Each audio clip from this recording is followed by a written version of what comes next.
BRS is nothing but bank reconciliation statement. Bank reconciliation statement हम लोग तब बनाते हैं जब हमारे बुक्स ऑफ अकाउंट्स में और बैंक की बुक्स में डिफरेंस फील होता है। नाउ बुक्स ऑफ अकाउंट्स का मतलब है, for books of accounts I have typical word balance as per cash book. You all know कि हम लोग कैश बुक मेंटेन करते हैं and you must be aware, आपने प्रीवियस टॉपिक से पढ़ा होगा आपके बुक्स ऑफ अकाउंट्स अपने ICAI स्टडी मटेरियल में कि कैश बुक जो होती है 3 तरीके की होती है। फर्स्ट होती है आपकी सिंपल कैश बुक जिसमें सिर्फ कैश कॉलम होता है। सेकंड वन होती है cash column and bank column जिसको हम डबल कॉलम कैश बुक कहते हैं। एंड तीसरी होती है triple column cash book, that is third column जो होता है उसमें बैंक और कैश के अलावा वो होता है discount column. With the prior knowledge of cash book I presume कि आपको ये पता होगा, तभी आगे BRS पढ़ने का मतलब है। अगर आपको ये कैश बुक के बारे में पता नहीं होगा तो आई वुड रिक्वेस्ट यू कि आप पहले वो टॉपिक अंडरस्टैंड कर ले या उसका वीडियो देख ले और फिर बैंक रिकन्सिलेशन को समझे। बिगिनिंग विद BRS से देखिए BRS का यूज़ तब आता है, it's not only a foundation level topic, I mean though it's being given by ICAI on foundation level, but इसका यूसेज आपको लाइफ लॉन्ग है। आप इसको सीधा फाउंडेशन में पढ़ते हो, फाउंडेशन के बाद में आपको सीधा इसका यूसेज जो आएगा वो प्रैक्टिकल लाइफ में आएगा आपकी इंटर्नशिप में, दैट इज आर्टिकलशिप। आर्टिकलशिप में आप जब स्ट्रक्चरली ऑडिट करोगे या इनकम टैक्स का ऑडिट करोगे तो आपको उस समय पे क्लाइंट के बुक्स जो वो लेके आता है तो उसमें आपको बैंक बैलेंस चेक करना पड़ता है। तो हमेशा क्रॉस कंफर्म करते हैं उसको कस्टमर क्लाइंट के बैंक स्टेटमेंट से और तब आपको इसका यूसेज आएगा। और उसके बाद में after you clear your finals, अगर आप जॉब करते हो और जॉब में even you go for practice, तब भी आपको अगर same if you are dealing with statutory audit और इनकम टैक्स ऑडिट तब भी आपको BRS का यूज़ आएगा। It's a very important topic and it's like easy to understand, it's nothing difficult in that. There are few simple tricks that you need to understand to make BRS easy. Beginning with BRS, like I'll go step by step. Bank reconciliation statement में reconciliation का मतलब होता है कि जब भी कोई difference होता है आप डिफरेंस को रिकन्सिल करते हो। रिकन्सिल का मतलब ये होता है कि आप डिफरेंस को एक्सेप्ट करते हो और अग्री करते हो कि हाँ ये डिफरेंस इस फलाना रीजन से है। नाउ बैंक की बुक्स में और आपकी बुक्स में डिफरेंस कब आएगा? Let me first tell you कि हम हमारी बुक्स मेंटेन करते हैं and if you know bank और cash both are assets for us, तो whenever I talk about, let me clear you one thing, whenever I talk about cash book for this topic BRS, please I would request कि आप cash book को वही समझे जहाँ पे bank column दिया है, बिकॉज हम लोग को बैंक कॉलम के बारे में डिस्कस करना है, because we are talking about कि बैंक का बैलेंस बैंक की बुक्स में क्या है, हमारा बैलेंस बैंक की बुक्स में क्या है और बैंक हमारे बुक्स में बैंक का बैलेंस क्या है, वाइस वर्सा। तो ये हम अंडरस्टैंड करना है। तो जब भी मैं कैश बुक कहूँगी तो आपको प्रिज्यूम करना है कि मैं डबल कॉलम की बात कर रही हूँ या ट्रिपल कॉलम कैश बुक की बात कर रही हूँ। बिगिनिंग फर्दर, मूविंग फर्दर, अभी कैश बुक होने के बाद में what I was telling you कि हाँ हम लोग डिफरेंस को रिकन्सिल करते हैं। अभी डिफरेंस रिकन्सिल करने की बात कब आएगी? फर्स्ट ऑफ ऑल मैं अपनी बुक्स में जब मेरा असेट बढ़ेगा, see bank is asset for me, तो जब मेरा असेट बढ़ेगा I debit the account and जब मेरा असेट कम होगा, बैंक का असेट कम होगा तो आई credit the account. This is the basic rule of accounting that I do in my books of accounts. Here us stands for me जो business person है, but bank वाले जो है वो मेरी बुक जो मेंटेन करेंगे वो उनकी बुक्स में मेंटेन करेंगे, तो my books will have a mirror image with the books of bank. मतलब अगर मैं डेबिट कर रही हूँ तो बैंक क्रेडिट करेगी और अगर मैं क्रेडिट कर रही हूँ तो बैंक डेबिट करेगी, बिकॉज जब मैं दो चीज़ें देखूंगी तो ये मेरी बुक्स है बट वो बैंक की बुक्स है, बैंक की बुक्स में मुझे अपना बैलेंस चेक करना है, तो obviously it will have a mirror image. This is a fundamental rule जो आपको दिमाग में रखना है फिलहाल में। सेकेंड, नाउ डिफरेंस कब आएगा? डिफरेंस आएगा टाइमिंग डिफरेंस के चलते। टाइमिंग डिफरेंस मतलब क्या?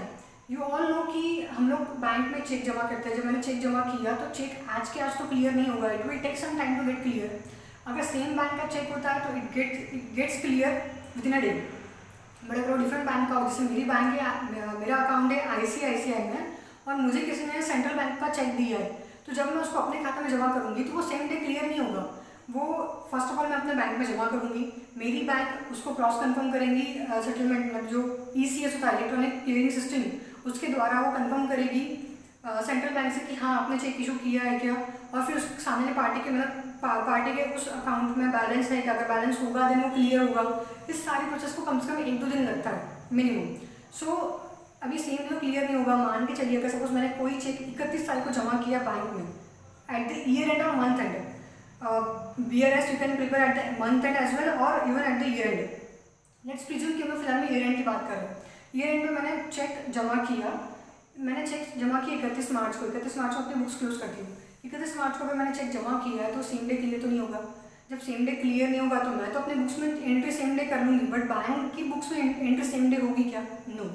सो there are many reasons for the timing difference, and जब तक हम रीजन्स को अंडरस्टैंड नहीं करेंगे we will not be able to make the BRS properly.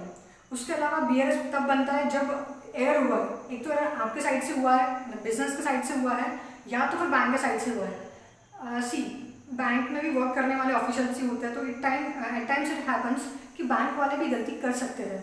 So chances are very rare, but उनसे भी गलती होती है तो तब भी BRS का काम आता है ना। In bank, we can open two types of account.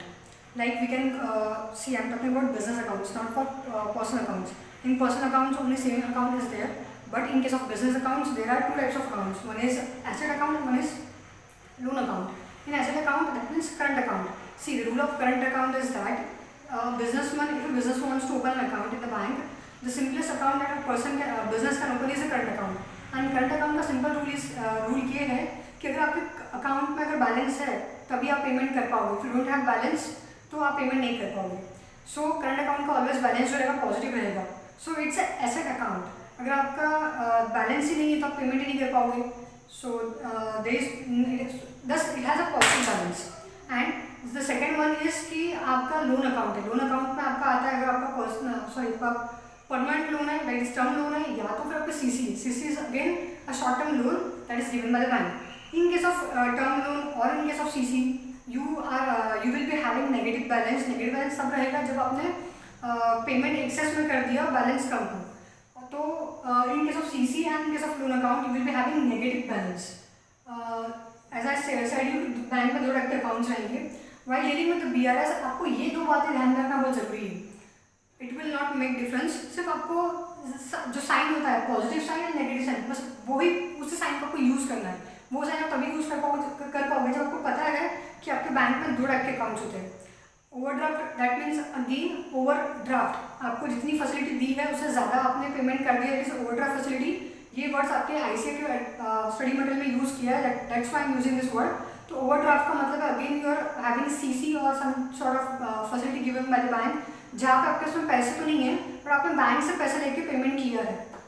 So in case of overdraft the balance of your books your bank balance will be negative, and in case of normal current account your bank balance will be positive. बस ये 2 बात आपको ध्यान में रखनी है। This is the second important trick that you need to understand. First trick I said, I'll recall again the first trick. The first trick is कि मैं जो अपनी बुक्स मेंटेन करती हूँ, मेरी बुक्स से एग्जैक्टली मेरी इमेज रहेगी बैंक की बुक्स। रिपीटिंग अगेन, अगर मैं डेबिट करती हूँ तो बैंक क्रेडिट करेगी, और अगर मैं क्रेडिट करती हूँ तो बैंक डेबिट करेंगे, एंड वाइस वर्सा।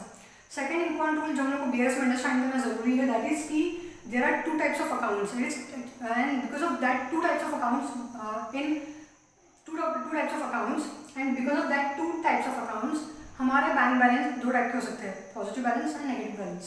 बस इतना ध्यान रखना है। These are the 2 important tricks. Let's move further now. Sorry, I can this side. हाँ, as I told you that we need to understand timing difference. Timing difference क्या है? Timing difference के चलते हमारे हम लोग को BRS बनाना पड़ेगा। Now in order to understand timing difference हम लोग को कुछ टर्म्स जानना बहुत ज़रूरी है, and I have listed those term here. इसमें एक टर्म मैंने छोड़ दी है कि अगर कोई कस्टमर डायरेक्टली मेरे बैंक में पैसा जमा करता है, दैट इज द टर्म आई मैंने लिखी नहीं यहाँ पे, मैंने explain while giving explanation. Before preparing the BRS हम लोग को ये टर्म्स अंडरस्टैंड करना बहुत ज़रूरी है। सी कोई भी पढ़ाई डिफिकल्ट नहीं होती। Like if talking particularly about the CA field में आपका कोई भी टॉपिक डिफिकल्ट नहीं होता है, but what we do we miss like हम लोग को टॉपिक को पूरा बल्क में एक लमसम जो कहते हैं एक इकट्ठा निवाला खाना चाहते हैं, बस उस तरीके से हम लोग पढ़ाई को उस टॉपिक को ना कोशिश करते हैं समझने की। जब ऐसी कोशिश करते हैं कि इकट्ठा समझ में आ जाए तब डिफिकल्टी होती है, तब हम लोग लॉजिक्स को भूल जाते हैं, लॉजिक्स अंडरस्टैंड नहीं करते प्रॉपरली, और टॉपिक किसी समझ में नहीं आता, डिफिकल्ट लगने लगता है। But if you break down a topic in simpler parts, then आप उसको समझने की कोशिश करो, topic becomes easy for you.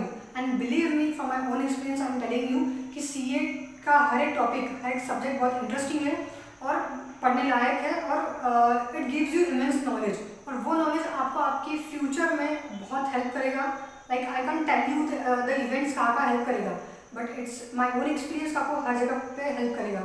Now you all know कि बिजनेसेस में आपको every now and then cheque issue करने पड़ते हैं, because cash payment first of all allowed नहीं है। अलाउड तो इनकम टैक्स के द्वारा भी नहीं है, और दूसरा जब आपको बड़ा पेमेंट करना है तो आप इतनी बड़ी कैश हैंडल करोगे नहीं। जैसे आप बैंक में कैश जमा करते हो, बहुत अगर अमाउंट ज़्यादा है तो आपको बैंक कैश हैंडलिंग चार्जेस लगाती है। कैश हैंडलिंग चार्जेस इसलिए लगाती है कि bank wants to demotivate you from using the cash और from making cash transactions. Thus इसलिए they have like coined the term और brought the usage of cheques. अभी चेक क्या होता है, I not go into that, I hope कि आपको पता है। Cheque issued but not presented. देखिए, आपने सपोज लेट्स टेक एग्जांपल कि आपने किसी से 5 लाख का माल परचेज किया है। I Ankita purchased 5 lakh rupees goods from से अमित। नाउ अभी मुझे अमित को 5 लाख का पेमेंट करना है। अभी मुझे अमित को 5 लाख का पेमेंट करना है तो मैं कैश में करूँगी, मैं चेक से करूँगी। तो मैंने आज चेक बनाया, लेट्स आज की डेट 24 फरवरी। आज मैंने चेक बनाया, मैंने चेक बना के अमित को दे दिया। आज चेक अमित को दिया तो ज़रूरी तो नहीं अमित आज का जिसको बैंक में जमा कर देगा। सो लेट्स से कि अमित ने 2 दिन के बाद में जमा किया, 26 को उसने अपना बैंक में चेक जाके जमा कर दिया। मैंने अपने बुक्स में एंट्री कब करूँगी मैं, just to have clarity in my books of accounts, और मैं अपना भूल नहीं जाऊँ तो मैं आज ही अपने बुक्स में एंट्री कर दूँगी चेक इशू की, कि मैंने चेक इशू कर दिया। तो मैंने बैंक का बैलेंस मैंने आज ही कम कर दिया, क्योंकि मैंने तो चेक आज ही इशू किया ना। अब वो कभी भी जमा करें, मुझे उससे क्या करना है। मैंने अपने अकाउंट में बैलेंस देखा, मैंने चेक इशू कर दिया, तो मैंने अपने बुक्स में एंट्री में आज ही दूँगी। लेकिन बैंक अपनी बुक्स में, मेरे अकाउंट में अपनी बुक्स में एंट्री तब करेगा जब उसको सामने चेक आएगा। मैंने अपने बुक्स में आज ही बैलेंस कम कर दिया, बट सेम डे बैंक कम करेगी ज़रूरी नहीं है। जस्ट बिकॉज बैंक के सामने चेक आएगा तो बैंक कम कहाँ से करेगी, और बैंक बिना प्रूफ के काम नहीं करेगी। अभी अमित ने 2 दिन के बाद में चेक जमा किया, अमित ने 26 को चेक जमा किया, और बैंक के जब चेक गया तो बैंक तुरंत करेगी नहीं, bank will follow the process. अगर सेम बैंक का चेक है तो उस दिन क्लियर हो जाएगा, अगर डिफरेंट बैंक का चेक है तो it will take 2 more days और 3 days to clear. Let's say कि 26 को चेक जमा हुआ and it took 3 days to clear. Now अभी 3 दिन हुए तो 29 आ जाएंगे, but it's a leap year और not, it's 2021, it's not leap year. अभी लीप ईयर नहीं है तो we have 28 days, month end हो गया, 1 मार्च को चेक क्लियर होगा। अब जब 1 मार्च को चेक क्लियर होगा तो बैंक मेरे बुक्स में मेरे बैंक अकाउंट से बैंक बैलेंस कम करेगी, एक टाइप को कम करेगी, not on the last day, but मैंने अपने बुक्स में कब कम कर दिया, 24 को कर दिया। It arise difference. मैंने अपने बुक्स में आज 24 को एंट्री कर दी, बट बैंक कब करेंगे, 1 को एंट्री करेगी। ठीक है, बैंक मेरा बैलेंस है मेरा अकाउंट, बट बैंक अपने बुक्स में मेरे अकाउंट से बैलेंस कब कम करेंगे, 1 को करेगी। और जैसे मेरा मंथ एंड हो गया, और अगर मैं डिफरेंस निकालूँ, अगर मैं मंथ एंड पे मेरा क्लोजिंग बैलेंस निकालूँ और बैंक का क्लोजिंग बैलेंस निकालूंगी तो there will be difference. So this is a very basic reason कि डिफरेंस क्यों आता है। सेकेंड केस है कि मुझे चेक मिला तो मैं बैंक में डिपॉजिट करूँगी, बट क्लियर नहीं हुआ है। मान के चलिए किसी ने मुझे चेक ला के दिया, मुझे आज चेक आ गया, मैंने उसको अपने गले में डाल दिया, मैंने चेक गले में डाल दिया, और 2 दिन के बाद में मैंने उसको बैंक में जमा किया। सेम केस भी वाइस वर्सा, अमित ने मुझे चेक दिया, मैं अपने बैंक में जमा कर रही हूँ, बट मैंने चेक 2 दिन के बाद में जमा किया। अभी 2 दिन के बाद में भी अगर मैं जमा करती हूँ चेक बैंक में, लेकिन मैं अपनी बुक्स में एंट्री करूँगी, आज करूँगी, क्योंकि मुझे तो चेक आज मिल गया। अब मैं सपोज मैंने चेक गले में डाल दिया और एंट्री नहीं की, और कभी किसी दिन चेक मिसप्लेस हो गया, किसी ने चोरी कर लिया, कुछ भी हो गया, तो it will create a problem in my books of accounts. तो बेटर वे कि मैं अपने बुक्स में आज ही एंट्री कर लूँ। जैसे नॉर्मली बिजनेस वाले क्या प्रैक्टिस करते हैं कि सेम डे एंट्री करें चेक आने की या जाने की। मैंने अपनी बुक्स में एंट्री कर ली कि मुझे चेक मिल गया, तो ऑब्वियसली मैंने अपना बैंक का बैलेंस बढ़ा दिया, क्योंकि मुझे चेक मिला है एंड इट्स माई एसेट। जब बैंक बढ़ती हुई डेबिट अकाउंट, मैंने अपना बैलेंस बढ़ा दिया, डेबिट कर दिया। बट बैंक सेम डे मेरे बुक्स ऑफ अकाउंट्स में, बैंक उनके बुक्स ऑफ अकाउंट्स में उनके लेजर में एंट्री करेगी नहीं करेगी। वो कब करेगी, जब एक्चुअली चेक उनके पास जाएगा और वो क्लियर होगा। तो ऐसा ये this case will be called as cheque deposited but not clear. Again arouse difference, timing difference है, तो ऑब्वियसली डिफरेंस रहेगा आपके बुक्स ऑफ अकाउंट्स में, आपके लेजर में, मतलब आपके बैलेंस है उसमें कैश बुक में, और बैंक के बैलेंस है उसमें पासबुक में। Now next is interest allowed by bank. If you all know कि आप सभी का नॉर्मली सेविंग अकाउंट हो गई, तो अभी आपने कभी सेविंग अकाउंट की स्क्रूटिनी अगर की होगी, बैंक स्टेटमेंट की अगर स्क्रूटिनी की होगी, तो यू माइट हैव रियलाइज कि बहुत सी बैंक्स क्वार्टरली इंटरेस्ट देती है, बहुत सी बैंक्स 6 मंथली इंटरेस्ट देती है, जिस हाफ ईयर देती है, और एनुअली तो कुछ जल्दी देता नहीं है। मंथली बहुत रेयर केस में होता है, अगर आपकी एफडी है और आपके एफडी को आपने सेविंग अकाउंट में रूट किया है तो आपको मंथली इंटरेस्ट मिलता है। Not going into that, let's talk about interest allowed by bank. Interest allowed by bank मतलब बैंक ने आपको इंटरेस्ट दिया है। बैंक आपको इंटरेस्ट तब देगी जब आपके बुक्स में पॉजिटिव बैलेंस, आपके अकाउंट में पॉजिटिव बैलेंस था तो बैंक इंटरेस्ट दे सकती है। Will not discuss more on this. Then fourth is interest and expenses charge by bank. यहाँ बैंक आपको इंटरेस्ट दे रही है तो आप अपना अकाउंट जो है डेबिट करोगे, बट बैंक आपका अकाउंट को क्रेडिट करेगी। And interest and expenses charge by bank. See, जब भी आपको चार्ज आता है, चार्ज का मतलब है कि आपके अकाउंट से उतने पैसे कम हुए तो ये आपका खर्चा एक पीएल के डेबिट साइड में आएगा। एंड मतलब आप इसको एक्सपेंस का ट्रीट करोगे, आपका बैंक बैलेंस कम करोगे, will credit your bank account. Then next is interest and dividend collected by bank. Now let me tell you one thing. आपने 12th में पढ़ा होगा कि बैंक का जो प्राइमरी फंक्शन है, सी जब बैंक सेटअप हुई थी तो उनका प्राइमरी फंक्शन था कि डिपॉजिट्स देना और लोन्स देना, बट इससे उनको ज़्यादा इनकम नहीं होने लगी और गवर्नमेंट को लगा कि बैंक बहुत पाइवोटल रोल प्ले कर रही है in like building the economy. तो उन्होंने क्या किया कि बैंक को अलाउ किया कि वो एक्स्ट्रा फंक्शन परफॉर्म कर सके। तो उस केस में क्या हुआ कि bank started doing agency functions. अब एजेंसी फंक्शंस में आता है ये कि आप इंटरेस्ट और डिविडेंड कलेक्ट कर रहे हो on behalf of your customer. क्या होता है bank, see it's sort of कि आपने बैंक को कहा कि आप मेरे बिहाफ पे एक्स वाई जेड काम कर लो और बैंक आपको उसके बदले में आपको कुछ चार्जेस लगा रही है। अगर खुद वो काम करने नहीं जा सकते हो तो बैंक आपके बिहाफ पे वो काम कर ले रही है। तो one of the thing is कि आपको जो डिविडेंड मिल रहा है किसी कंपनी से, आप किसी कंपनी में शेयर अगर होंगे या कहीं पे आपने इन्वेस्टमेंट करके रखी होगी, कहीं पर आपको इंटरेस्ट अगर मिल रहा होगा तो उस इंटरेस्ट और डिविडेंड को कलेक्ट करने का काम बैंक करेगी। तो अगर वो कलेक्ट होता है तो आपके बुक्स जैसे कलेक्ट हुआ तो बैंक अपने बुक्स में एंट्री कर लेगी, बट जब तक कि आपको उसका फिजिकल डॉक्यूमेंट आएगा तब तक के तो बैंक की एंट्री हो चुकी होगी। So that is a reason for difference. Then next is direct payment by bank on standing instruction. ऐसा साइड यू कि बैंक आजकल एजेंसी फंक्शन परफॉर्म करती है। तो अगर आपने बैंक को कहा है कि हर महीने का आपका इलेक्ट्रिक बिल पे कर देना है, तो जैसे 3 तारीख हो गया, 4 तारीख हो गया, आपने अगर बैंक को बता दिया कि हर 4 तारीख को या 5 तारीख को मेरा बिल पे कर देना है, या वॉट एवर डेट यू से टू बैंक उस दिन आपका इंटरेस्ट पे कर देगी, सॉरी आपका इलेक्ट्रिसिटी बिल पे कर देंगे। सिमिलरली आपका इंश्योरेंस का प्रीमियम पे करना है या और भी कोई आपका फिक्स पेमेंट करना है, तो ऐसी केस में अगर आपने बैंक को स्टैंडिंग इंस्ट्रक्शन दे दी तो आप अपना काम करते रहोगे, आप डेट्स भूल गए तो कोई चिंता नहीं है, बैंक को डेट्स को ध्यान में रख के उन ड्यू डेट्स से पेमेंट कर दिया करेगी। But for that, bank charges you nominal account for service they give you. Then next is the dishonor of discounted bill with the bank. Now, dishonor का मतलब है कि जैसे आपका चेक बाउंस होता है, सिमिलरली डिसऑनर वर्ड तब use होता है जब आपका बिल ऑफ एक्सचेंज बाउंस होता है। बिल ऑफ एक्सचेंज बाउंस होना दैट मीन्स कि आप पार्टी के पास में गए बिल लेकर और पार्टी ने आपको पेमेंट नहीं किया, अपने हाथ खड़े कर दिए कि मेरे से पैसे नहीं देने के लिए, दैट इज कॉल्ड डिसऑनर। आप बहुत इज्जत से चेक लेके गए, सॉरी आप बहुत इज्जत से बैंक के पास में बिल ऑफ एक्सचेंज, आप बहुत इज्जत से कस्टमर के पास में बिल ऑफ एक्सचेंज लेकर गए, बट कस्टमर ने बोल दिया मेरे पास में पैसे नहीं हैं।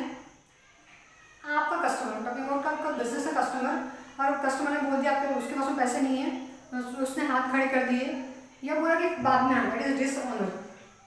And discounted bill with the bank. Now अगर आपने बिल ऑफ एक्सचेंज टॉपिक पढ़ा होगा तो आपको टर्मिनोलॉजी क्लियरली समझ में आ जाएगी, अगर नहीं पढ़ा होगा तो not to worry, I explain you. Say देखिए bill of, I give you short intro of the bill of exchange. Bill of exchange जो है ना एक medium of short term finance है। अभी क्या होता है कि मान के चलिए कि आपने गुड्स बेच दी, अभी आपने गुड्स बेच दी तो बड़ी बिजनेसेस में क्या होता है कि जब एमएनसी होती है या बड़े बिजनेस होते हैं तो वहाँ पे आप तुरंत पेमेंट जनरली नहीं करते हो, आपका एक पीरियड होता है कि ठीक है आपको 30 डेज का क्रेडिट मिला या 60 डेज का क्रेडिट मिला मतलब कि आपने आज माल परचेस कर लिया, आपको आज माल मिल गया, आपको पेमेंट 30 दिन के बाद में करना है या 60 डेज के बाद में करना है। On an average the period is of 30 days, 15 days और 45 डेज। इस 6 डेज बहुत रेयर केस में होता है। सो ये आपका पीरियड था। अभी आपको पीरियड था लेकिन मुझे बताइए, मान के चलिए कि सपोज आपको 30 दिन के बाद में किसी पार्टी से पेमेंट आने वाला है, आपने आज माल बेच दिया और 30 दिन के आपने उसको क्रेडिट दिया किसी पार्टी को, और वो पार्टी आपको 30 दिन के बाद में पैसे प्रोवाइड करने वाली है। अभी 30 दिन के दौरान बीच में किसी ने आपको अगर पैसे की बहुत ज़रूरत पड़ गई तो क्या करना? तो ऐसे केस में अगर आपको कहीं और फाइनेंस नहीं मिल पा रहा तो क्या किया है, बिल ऑफ एक्सचेंज को हम लोगों ने लाइक यूसेज बना लिया है। लाइक बिल ऑफ एक्सचेंज को हम लोगों ने शॉर्ट टर्म फाइनेंस के लिए यूज़ करना शुरू किया। अभी यूज़ कैसे किया है, आपके पास में इनवॉइस है कि आपने उस पार्टी को सेल किया, आपके पास में सेल इनवॉइस है, बट सेल इनवॉइस पे उस पार्टी का नाम लिखा है। तो आप क्या करते हो, उस पार्टी को बोल के रखते हो कि ठीक है तो एक काम करो, मुझे बिल ऑफ एक्सचेंज साइन करके दे दो। Bill of exchange is nothing but sort of document like cheque, जहाँ पे ये लिखा होता है कि पे टू मी और my order after so and so date, like after 30 days। अगर आप मिस कर देते तो आपको इसके ऊपर इंटरेस्ट लगेगा। ऐसे एक्स्ट्रा जो टर्म्स होती है, कंडीशंस होती है, और वो कंडीशंस को अगर सामने इंसान एक्सेप्ट करता है तो then it becomes a valid bill of exchange. और उसके एक्सेप्ट करने के बाद में क्या होगा कि इन केस अगर 30 दिन के बीच में आपको किसी दिन फंड्स की जरूरत पड़ गई तो आप वो बिल ऑफ एक्सचेंज लेके बैंक को दिखा सकते हो। बैंक को बोल सकते हो कि देखिए मेरे पास में ये बिल ऑफ एक्सचेंज है, आप अभी को इसको अपने पास में हाइपोथेकेट कर लीजिए, अपने उसको रख लीजिए और उसका मतलब मुझे फाइनेंस दीजिए। क्यों, अभी इन केस मतलब ये एक सॉर्ट ऑफ प्रूफ है। जैसे आप जब भी कोई बैंक से लोन लेते हो तो बैंक आपको प्रूफ मांगती है कि आप प्रूफ भी मांगती है, साइमल्टेनियसली सिक्योरिटी मांगती है कि आप सिक्योरिटी क्या रहेगी अगर इन केस मैं लोन नहीं पे ऑफ कर पाती। तो bank needs to have a security कि अगर मैं पे नहीं कर पाई हूँ तो बैंक उसको सिक्योरिटी को, मेरे प्रॉपर्टी को बेचकर या फिर मेरे सिक्योरिटी को बेचकर पैसे अपने ले लेगी। तो सिमिलरली यहाँ बिल ऑफ एक्सचेंज जो है वो सॉर्ट ऑफ सिक्योरिटी एक्ट करता है कि मैंने बैंक को बिल ऑफ एक्सचेंज दे दिया और उनको बोला मुझे इसके बदले में पैसे दो। भाई बैंक जो मुझसे बिल ऑफ एक्सचेंज लेंगी तो बैंक तो मुझे उसके बदले फाइनेंस दे रही है। भाई मान के चलिए कि सपोज मैंने 15 days 30 दिन का मेरा पार्टी का पीरियड है, मैं 15th डे के बाद में बैंक के पास में गई, बोला कि देखिए मुझे 15 days के बाद में ये पार्टी से पैसे आने वाले हैं, आप मुझे सिर्फ 15 days के लिए मुझे क्रेडिट दीजिए। तो बैंक अगर मुझे 15 days के क्रेडिट दे रही है तो बैंक मुझसे कुछ कमीशन चार्ज करेगी। बैंक क्या करेगी, मान के चलिए कि मैंने बिल ऑफ एक्सचेंज मेरा 5 लाख रुपीज़ का है तो बैंक मुझे पूरा 5 लाख रुपीज़ पे नहीं करेगी। बैंक मुझे थोड़ी सी एक अमाउंट काट के मान के चलिए कि तो कमीशन का परसेंट अगर 10% अगर होगा तो 10% 15 days के 10% का कमीशन जो है वो काट के मुझे फंड्स पे करेंगे। इस प्रोसेस को बोलते हैं bill discounted with the bank. I not explain more, जब मैं बिल ऑफ एक्सचेंज का टॉपिक समझाऊंगा तो आपको वहाँ पे पूरी क्लैरिटी आ जाएगी। बट अभी के लिए आप इतना मान के चलिए कि डिस्काउंटिंग ऑफ बिल का मतलब है कि आपने बिल ऑफ एक्सचेंज को बैंक के पास में दिया और उसके बदले में आपने फंड्स लिए। अभी अगर आप उसके बदले में फंड्स लेते हो, ठीक है, तो अभी तो पहले आपका काम था पार्टी के पास बिल ऑफ एक्सचेंज लेके जाना, पैसे जमा करके लेके आना, बट अभी आपने वो बिल किसको दे दिया, बैंक को दे दिया। तो अब आप नहीं जाओगे, बैंक जाएगा उस पार्टी के पास पैसे देने के लिए। अब मान के चलिए कि बैंक को पार्टी के पास पैसे देने गई और पार्टी ने सेम बोल दिया कि मेरे पास देने के लिए पैसे नहीं, अपने हाथ खड़े कर दिए, तो उस केस में बैंक क्या करेगी, बैंक तो नुकसान कुछ झेलेगी नहीं। बैंक क्या करेगी कि आपके अकाउंट से उतने पैसे कम कर देगी जितने का आपको उसने फाइनेंस दिया था जब आप डिस्काउंटिंग करने गए थे। तो डिस्काउंटिंग किया और उसके बाद में जब बैंक गई और बैंक को पैसे नहीं मिले तो उसको मतलब dishonour of discounted bill. So this is that. और उस केस में अभी बैंक कब गई, बैंक कब गई आपको नहीं पता, बैंक गई और बैंक का बिल डिसऑनर हो गया ये भी आपको नहीं पता। तो बैंक तो अपनी बुक्स में आपके खाते से पैसे कम कर देगी, आपको मालूम तब पड़ेगा जब आपको मोबाइल पे नोटिफिकेशन आएगा कि आपका अकाउंट से इतने पैसे कम हो गए। सो आप मोबाइल से तो एंट्री नहीं करोगे but you do entry from the statement, बता रही हूँ कि आपको फर्स्ट मतलब प्राइम फेज को मालूम कब पड़ेगा कि आपके अकाउंट से पैसे कम हो गए। नेक्स्ट इज की bill collected by bank on behalf of the customer. जैसा आई सेड यू कि बैंक जो है आपके बिहाफ बहुत सारे एजेंसी फंक्शन परफॉर्म करती है। अभी बिल्स कलेक्टेड अगेन कि आपका बिल ऑफ एक्सचेंज है, बैंक को आपने स्टैंडिंग इंस्ट्रक्शन दी कि मेरे बिहाफ पे X% से पैसे कलेक्ट करके लाना है। सी यहाँ पे डिस्काउंटिंग की बात नहीं हो रही, यहाँ पे सिर्फ अपने बैंक को बोला है कि आप जाना और पैसे कलेक्ट करके लेके आना, मेरे अकाउंट में जमा कर देना। सो बैंक आपके अकाउंट में जमा कर देगा, आपको मालूम तभी पड़ेगा जब आपके मोबाइल पे नोटिफिकेशन आएगा या आपको स्टेटमेंट में रिफ्लेक्ट होगा तभी, ठीक है। So these are the reasons, these are 8 reasons जिनका आंसर डिफरेंसेस आ सकता है। इसमें एक 9th रीजन मिसिंग है जो है कि आपने बैंक को बोला कि मेरे बिहाफ पे पेमेंट कर देना। सॉरी वो तो यहाँ मेंशन हो चुका है। हाँ, अगर सपोज किसी पार्टी ने डायरेक्टली आपके अकाउंट में पैसे जमा कर दिए कि आपको चेक नहीं दिया, कुछ नहीं दिया, बस किसी दिन पार्टी गई, उसके मन में आया कि आज पेमेंट करना है, उसने आपके अकाउंट में 5 लाख रुपये जमा कर दिए जो उसने आपसे माल खरीद कर रखा था उसके लिए। तो आपको पता कब चलेगा, उसने जमा कर दिया, आपको फ़ोन करके बोलेगा कि चेक करना आपका अकाउंट में बैलेंस आया कि नहीं आया। आप तुरंत तो एंट्री करोगे नहीं, आप पहले आने का वेट करोगे, फिर अपनी बुक्स में एंट्री लोगे। तो ऑब्वियसली सबसे पहले बैंक की बुक्स में एंट्री होगी इस केस में, बाद में आपके बुक्स में एंट्री होगी, और इस केस में हो सकता है कि डेज का डिफरेंस हो जाए, तो again it's a timing difference, और इसके चलते आपको BRS बनाना पड़ेगा। देन नेक्स्ट पार्ट इज की एरर्स बाय द बैंक्स। ये सब जो रीजंस थे, टाइमिंग डिफरेंसेस थे। अब है एरर्स बाय द बैंक और अस। अब सपोज मान के चलिए ऐसा हो सकता है कि बैंक ने आपका अकाउंट एक बार डेबिट किया, आपने उस चीज़ के चलते आपका अकाउंट 2 बार क्रेडिट कर दिया। बैंक को डेबिट करेंगे आपके अकाउंट से अगर पैसे कम करने हैं तो, और आप अपनी बुक्स में क्रेडिट करोगे, तो कभी कभी अकाउंटेंट ने गलती से एक की एंट्री 2 बार कर देना, ऐसा भी हो सकता है, या फिर एंट्री मिस कर देना, कोई एंट्री करना भूल जाना। मान के चलिए कि लास्ट पेज पे बैंक स्टेटमेंट है, उसके लास्ट पेज की एंट्री क्लियरली दिख नहीं रही है, तो वो गड़बड़ में पेज टर्न में एंट्री मिस हो गई या कुछ भी हो गया हो। सो एरर बैंक से भी हो सकता है, आपसे भी हो सकता है, तो ये एरर आपसे था। अब सपोज बैंक से ऐसा हुआ कि बैंक को आपके बुक्स में 50,000 रुपये जमा कर रहे थे, बैंक ने 5,000 रुपये से जमा किए, बैंक वाले ऑफिसर से 1 0 लिखना भूल गए, तो that could be reason for error done by the bank. I will discuss more on the errors whenever we'll go for the examples. We'll discuss on more on those errors. तब हम लोग discuss करेंगे। Apart from this, there are few more things that we need to understand.